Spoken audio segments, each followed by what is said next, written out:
Time now to take a look at some of the business stories in and around Greater Manchester, and with me to discuss them, Chris Bellamy, who's the founder of Britain's leading search engine consultants, First Found. Welcome to Channel M today. Thank you for having me on. Tell me, sir, what does a search engine consultant do?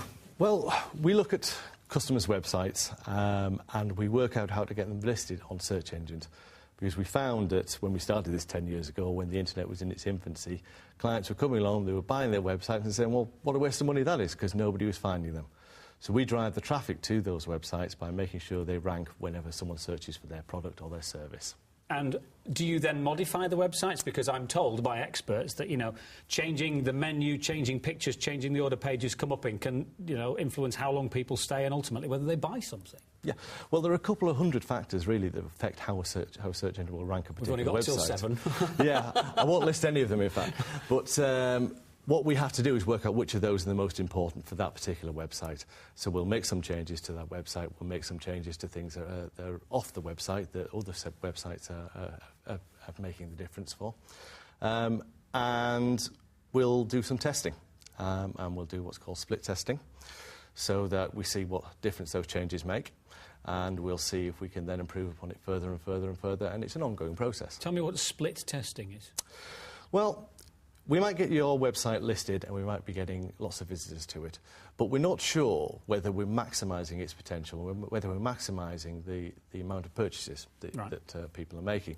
So we'll make another copy of the website which is ever so slightly different, and we'll run them side by side. Oh, so a customer won't know which one they're viewing? Not at all. And you can then compare... Correct. Like with like almost, Correct. or like with slightly changed and see what the differences are. Yeah. So that's what you do and that's how you do it. So for you and your clients, the run-up to Christmas this year must be very important, because I would imagine internet sales are increasing year on year, aren't they, in the run-up to Christmas? Yeah, I mean, it's... You say it's a boom time, and it has been for 9 or 10 years yet, and I think it will be for some time to go.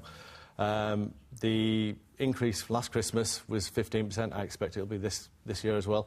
I suspect that sales this year on the internet will be approaching 9 billion in the UK, which is just colossal. And why wouldn't it be? I mean, it stopped raining now, but earlier on I wasn't too keen on going to the shops when I can sit at home, buy the same product, probably get it cheaper, probably find more information. It's what it's all about. Is there a shift between, you know, if the sales move to the internet, do they move out of the high street, or is it just more money being spent in different places? I think it's predominantly moving out of the high street. I think there's also people are buying things maybe on impulse, so there's probably an increase there, and people's garages and sheds are probably a testament to that. But I think the high street's certainly suffering. But the high street's changing as well, and the high street's becoming the internet. I mean, which high street brand hasn't got an internet brand? And very quickly, I mean, thinking of advertising, ITV, a company that suffered from an advertising downturn, are thrilled at the ratings that X Factor are getting, and I believe a 30-second spot in the final, maybe something as much as £250,000, which in ITV terms is a lot of money these days. It is.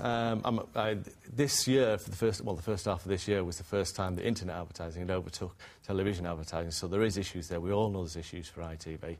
But give me the £250,000 and I'll do a better job for you. You would say that, wouldn't you, Chris? Yeah. Thanks very much indeed for your time.